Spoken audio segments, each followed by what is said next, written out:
मेरे प्यारे भाइयों और बहनों, सावन की इन भीगी बूंदों में मैं आपका अपना छोटा भाई आज आपके समक्ष लाया हूं मां संतोषी की वो अनुपम और दिव्य कथा जो ना सिर्फ आत्मा को छू जाएगी बल्कि आपके जीवन को भी संतोष, सुख और बरकत से भर देगी। ये केवल कथा नहीं, ये उन अनुभवों की वर्षा है जिसमें शिव पार्वती की छाया है, लक्ष्मी नारायण का आशीर्वाद है और विनायक की उपस्थिति की मिठास है। तो आइए मां के चरणों में बैठकर इस अद्भुत यात्रा की शुरुआत करें। सावन का महीना था, हरियाली चारों ओर फैली थी। गांव के मंदिर में घंटियों की मधुर ध्वनि और शिवजी के मंत्र वायुमंडल को पवित्र कर रहे थे। उसी गांव में रहती थी एक अत्यंत श्रद्धालु स्त्री, शुभला। उसका जीवन कठिनाइयों से भरा था, लेकिन उसका मन अडिग विश्वास और संतोष से भरा हुआ। हर शुक्रवार को वो संतोषी माता का व्रत करती थी। परंतु सावन के पहले शुक्रवार को एक विचित्र और दिव्य घटना घटी। गंगा जल से स्नान करने के बाद जब वो आंगन में आई तो उसे एक हल्की सुनहरी रोशनी दिखाई दी। मुस्कुराकर उसने मन में कहा, मां, क्या आज तूने सच में आने की कृपा की है? उस दिन विनायक चतुर्थी भी थी। शुभला ने मिट्टी के गणेश बनाए, दूर्वा चढ़ाई, गुड़ चने का भोग तैयार किया और दीप जलाकर मां की मूर्ति के सामने बैठ गई। प्रार्थना की, मां, आज तेरी ऐसी कथा सुनना चाहती हूं जो कम सुनी गई हो, जिससे हर बहन और हर भाई तुझ पर और अधिक विश्वास कर सके। तभी उसकी चेतना जैसे किसी और ही लोक में पहुंच गई। चारों ओर केले के वृक्ष, आम्र कुंज और बांसों की सरसराहट। बीच में एक दिव्य प्रकाश था जिसके मध्य प्रकट हुई मां संतोषी। श्वेत वस्त्र, लाल पुष्पों की माला, हाथों में कलश और त्रिशूल। उनके चरणों में स्वयं पार्वती माता, लक्ष्मी देवी, श्री हरि विष्णु, भगवान शिव और एक छोटे से कमल पर गणेश जी उपस्थित थे। मां ने कहा, हे शुभला, तू मेरी सच्ची भक्त है। मैं तुझे कुछ ऐसी कथाएं सुनाऊंगी जो हर श्रवणकर्ता के जीवन को बदल देंगी। बहुत समय पहले एक गांव में रतनवती नाम की युवती रहती थी। उसका विवाह अच्छे घर में हुआ था, परंतु सास ननद ताने देती और पति नौकरी की खोज में दूर चला गया। एक दिन तालाब पर एक वृद्धा मिली, हाथों में गुड़ और चने। उन्होंने कहा, बिटिया, संतोषी माता का व्रत कर, तेरा भाग्य बदलेगा। रतनवती ने व्रत आरंभ किया। 8वें शुक्रवार, जब सावन का अंतिम शुक्रवार और विनायक चतुर्थी एक साथ पड़े, उस दिन उसने पूर्ण श्रद्धा से माता और गणेश जी दोनों की पूजा की। उस रात स्वप्न में देवी संतोषी प्रकट हुई। साथ थे शिव, विष्णु, लक्ष्मी, पार्वती और गणेश जी। गणेश जी बोले, तूने आज जो व्रत सच्चे मन से किया है उससे हम सभी प्रसन्न हैं। सुबह होते ही उसका जीवन बदल गया। पति लौटा, सास ननद ने क्षमा मांगी और घर में समृद्धि का वास हुआ।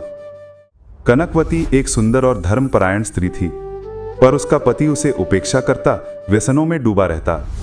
कनकवती ने एक दिन विनायक चतुर्थी व्रत और संतोषी माता व्रत एक साथ किया। उसने मां से कुछ नहीं मांगा, बस कहा, मां, मुझे संतोष दे, जीवन में जो उचित हो वही दे। रात में सपना आया, देवी स्वयं सिंहासन पर विराजमान थीं। मां बोली, तेरा मौन, तेरा समर्पण मुझे प्रिय है। अब तेरा जीवन संतोष और प्रेम से भर जाएगा। सुबह होते ही उसका पति बदल चुका था। पश्चाताप से भरा, घर में सुख का आगमन और पुत्र रत्न की प्राप्ति हुई।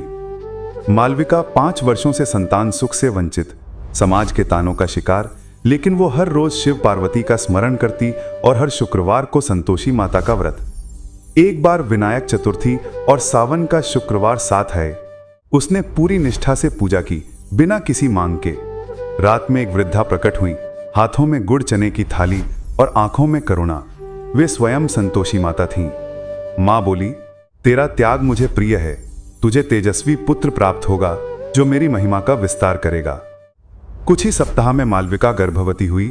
पति में प्रेम लौटा, घर आनंद से भर गया। जब पुत्र जन्मा तो आकाश में स्वर्ण आभा प्रकट हुई। भांवरी विवाह के कुछ ही महीनों में पति के लापता हो जाने के कारण एकाकी जीवन जी रही थी।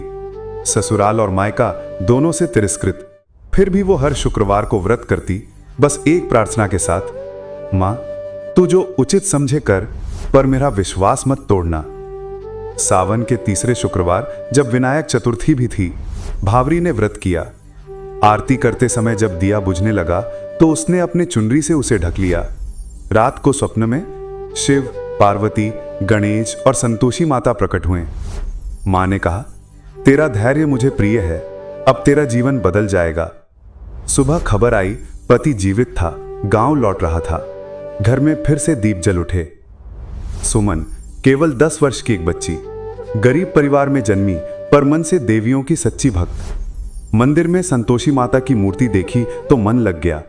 उसने मां से गुड़ और चने मांगे, दीपक जलाया और कहा, मां, मेरे पास कुछ नहीं है, पर अगर तू साथ है तो मैं कभी उदास नहीं रहूंगी। उस दिन पूरे गांव ने एक सपना देखा। संतोषी माता बोली, जो इस बच्ची का साथ देगा उसका जीवन भी मेरा होगा। गांव में चमत्कार हुए, सूखा कुआं भर गया, रोगी ठीक होने लगे और सुमन के पिता को नौकरी मिली। उस दिन से पूरे गांव में हर शुक्रवार को संतोषी माता का भजन गूंजने लगा। शुभला की आंखें खुली, आरती की लौ अब भी जल रही थी। मन शांत था, हृदय संतोष से भरा हुआ था। मां की वाणी गूंजी, जो भी श्रद्धा से मेरी कथा सुनेगा, सावन में व्रत करेगा, शिव पार्वती का स्मरण, लक्ष्मी नारायण की वंदना और गणेश जी की पूजा करेगा, उसका जीवन कभी रिक्त नहीं रहेगा। प्रिय भाइयों और बहनों, ये थी मां संतोषी की वो दिव्य कथा जिसे सुनना भी एक पुण्य है। अगर आपका मन कभी थक जाए, अभाव में उलझ जाए, तो मां का व्रत करें प्रेम और श्रद्धा से।